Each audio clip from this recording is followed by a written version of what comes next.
Good morning বন্ধুরা, ছায়া daily ব্লগে সবাইকে স্বাগত জানাই। আজকে তো বৃহস্পতিবার, আজকের ব্লগটা এখান থেকে শুরু করছি। এই যে সকালবেলা তো অনেক কাজকর্ম সেরে নিলাম। সকালে আগে ঘরে কাজকর্ম অনেক থাকে বাসি ঘরে, সেগুলো সেরে টিফিনও খেলাম। আজকে চিড়ে খই কলা টলা দিয়ে টিফিন খেলাম। আর তোমাদের দাদাভাই কাজে গেছে, মেয়ে তো সকালে স্কুলে গেছে, মেয়ে আসেনি এই বাড়ি, ওই বাড়ি থেকে গেছে পীর বাড়ি, তারাপীঠে গিয়েছিলো, ওখান দিয়ে থেকে গেছে ওই বাড়ি। হ্যাঁ চল রান্না বসাবো বলে দুদিকে দুটো কড়াও বসিয়ে দিয়েছি। রান্না করবো আজকে, করবো যে উচ্ছে আলু ভাজবো, উচ্ছে আলু ভাজা করবো। এখানে তোমাদের দাদাভাই যে মাছ নিয়ে এসেছিলো, জ্যান্ত মাছ, ওই রুই মাছ, জ্যান্ত ছোটো, বেশি বড়ো না। তাই রুই মাছ দিয়ে ফুলকপি আলু দিয়ে ঝোল করবো। ঝোল করবো, ফুলকপি আলু সব কেটে নিয়েছি, আর উচ্ছে আলু ভাজবো। হ্যাঁ কালকেরও তরকারিও অনেকটা আছে, লোটে মাছ আছে, পালং শাক আছে, করেছিলাম, ওইগুলো সব আছে একটু একটু করে। তা চলো রান্না বসিয়ে দিই এদিকে। হ্যাঁ চল, কড়া তো গরম হয়ে গেছে, যে কড়াতে তেল দিয়ে দিই। আগে মাছগুলো ভাজবো, তারপর ফুলকপি ভাজবো, আর এদিকে উচ্ছে আলু ভাজাটা বসিয়ে দেবো। দুদিকে দুটো কড়া বসিয়ে দিলে তাড়াতাড়ি হবে। চল বন্ধুরা, তেলটা তো গরম হয়ে গেছে, এদিকে যে উচ্ছে আলু ভাজাটা মাছের জল ভরাতে দিয়ে দিয়েছিলাম ঝুড়িতে। বাবু ওই প্যাকেটে বাঁধা আছে, ময়লা গাড়িটা এলে দিয়ে দিতে বাবা, আমি রান্নাটা বসাচ্ছি। মাখিয়ে রেখেছিলাম, জল ভরে গেছে। আর এদিকে তেলটা গরম হয়ে গেছে, ফুলকপিটা আগে ভেজে নিই। ফুলকপিতে নুন হলুদ দিয়ে সেদ্ধ করে নিয়েছি, আর নুন হলুদ একটু দেবো না। চলো ফুলকপিটা ভাজা, উচ্ছেটা আমি হলুদটা দিয়ে দিই, নুন দিলাম।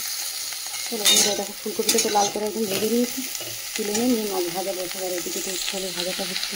আর যেহেতু উচ্ছেতে না, উচ্ছে আলু ভাজাটা একটু পেঁয়াজ দিয়েছি, অনেক সময় তো এমনি ভাজে নিরামিষ দিই, আজকে একটু পেঁয়াজ দিই।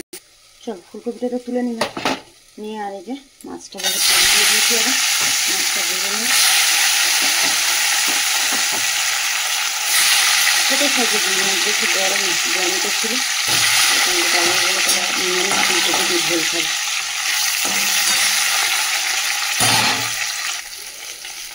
চল বন্ধুরা, মাছগুলো তো যে লাল করে ভেজে নিয়েছি, তুলে নেই, আর বাকি মাছটা একটু ভেজে নেবো। এদিকে উচ্ছে আলু ভাজাও হচ্ছে।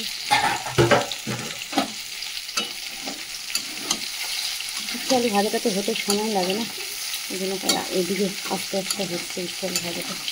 এদিকে মাছটা ভাজা হয়ে গেছে, তুলে নেই, আর বাকি মাছটা ভেজে নেব। চলো বন্ধুরা, সব মাছ তো ভেজে তুলে নিলাম, আর ফোড়নে যে দিয়ে দিচ্ছি, জিরের ফোড়ন নিয়েছি, একটা তেজপাতা, ফোড়নটা তো ভালো করে ভেজে নিলাম। ওর মধ্যে যে একটা বড় দেখে যেটা পেঁয়াজ কুচিয়ে নিয়েছি, একটু রসুন দেবো না, আদা কাঁচা লঙ্কা টমেটো আমি একসাথে পেস্ট করে নিয়েছি, পেঁয়াজটা দিয়ে দিলাম। এর মধ্যে এই যে আলুটাও দিয়ে দেবো। ফুলকপিটাকে ভেজে রেখেছি, আলুটা পেঁয়াজের সাথে একটু ভেজে নেব। সবটা ভাজা হোক, ততক্ষণ মশলাটা রেডি করবো। চলো বন্ধুরা, এটা উচ্ছে আলু ভাজাটা তো হয়ে গেছে, এটা না দিয়ে দিই। চলো এদিকে তো একটু পেঁয়াজ আর আলুটা হালকা ভাজা হয়েছে, এর মধ্যে আমি নুন আর হলুদ দিয়ে আরেকটু ভেজে নেব।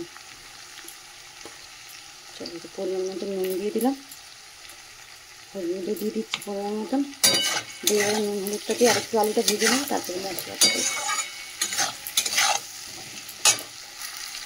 চলো পেঁয়াজ আলুটা তো ভালো করে ভেজে নিয়েছি, আর আমি এই যে মিক্সির বাটির মধ্যে 3টে কাঁচা লঙ্কা, একটু আদা, টমেটোটা বেটে নিয়েছি এর মধ্যে। আর এখানে আমি জিরে ধনে আর একটু লঙ্কার গুঁড়ো একটু জলে দিয়ে নিয়েছি। চলো এবার মশলাটা ভালো করে কষাবো, তারপরে জল দেবো। চলো বন্ধু দেখো, আলু মশলা তো ভালো করে কষিয়ে নিয়েছি, তেলও ছেড়ে গেছে। তারপর আমি ফুলকপিটা দিয়ে দেবো, ফুলকপিটা দিয়ে একটু কষিয়ে নেবো, তারপরে একটু জল গরম করছি এদিকে দেবো, জলটা গরম জলটা দেবো। ফুলকপিটা দিয়ে একটু কষিয়ে নিই। চলো বন্ধুরা, আলু ফুলকপিটা ভালো করে কষিয়ে নিই। এবার আমি গরম জল করে নিয়েছি এদিকে, গরম জলটা দিয়ে দেবো। এদিকে ভাত বসাবো, এবার জলটা পুরোটাই দেবো, একটু ঝোল থাকবে। ফুলকপিটা সেদ্ধ হয়ে গেছে, আর একটু অল্প সেদ্ধ হবে, ঝোলটা ভালো করে ফুটুক, তারপরে মাছ দেবো। চলো বন্ধুরা, ঝোলটা এই যে ভালো করে ফুটে গেছে, সেদ্ধও হয়ে গেছে ফুলকপি আলু সবই। আর এবারে মাছটা দিয়ে দেবো। ওদিকে পালং শাক ছিল, কালকে পালং শাক চিংড়ি মাছ দিয়ে করেছিলাম, ওটাও গরম করে নিচ্ছি। চলো মাছটা দিয়ে দিই, মাছটা দিয়ে আর একটু ফোটাবো, ধনে পাতা দেবো, নামিয়ে দেবো। চলো বন্ধুরা, মাছের ঝোল তো হয়ে গেছে, এই ধনে পাতা দিয়ে আর বন্ধ করে দেবো গ্যাস। আমি আর ওদিকে ভাতও বসিয়ে দিচ্ছি। চলো বন্ধুরা, এই যে চান করে পুজো করে চলে এলাম। এবারে খেতে দেবো ছেলেকে, তোমাদের দাদাভাইকে খেতে দেবো। এই যে ভাত করেছি গরম গরম, আর এখানে যে ফুলকপি দিয়ে মাছ দিয়ে ঝোল করেছি এখানে। হ্যাঁ, উচ্ছে আলু ভাজা আছে। উচ্ছে আলু ভাজা কোথায় ভালো, উচ্ছে আলু ভাজাটা এখানে। উচ্ছে আলু ভাজা, কাল করে লোটে মাছ করেছিলাম, পালং শাক, আর এখানে ছেলের জন্য তরকারি বেড়ে রেখেছি। হ্যাঁ, চলো খাবারগুলো বেড়ে নিয়ে ওদেরকে দিয়ে দিই। আর আজকের ব্লগটা এখানেই শেষ করছি। দেখা হচ্ছে পরের ব্লগে। চলো টাটা।